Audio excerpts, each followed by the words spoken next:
હવે અમારો પૂરો આધાર એની પર હતો. અમે નિરાશા થઈ ગઈ.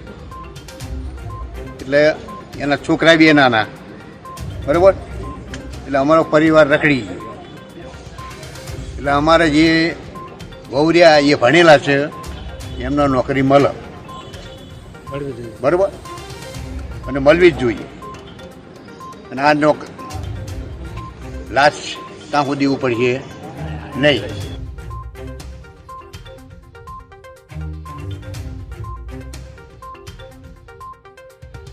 જો આ માગણી સ્વીકારવામાં નહીં આવે તો હું આ લાશને લઈ અને મ્યુનિસિપલ કોઠાની અંદર જઈશ અને આ મારી માંગ છે, માંગ સ્વીકારે છે નહીં ત્યાં સુધી આ શબને હું ઉપાડીશું નહીં. તો એ મારી માગણી છે.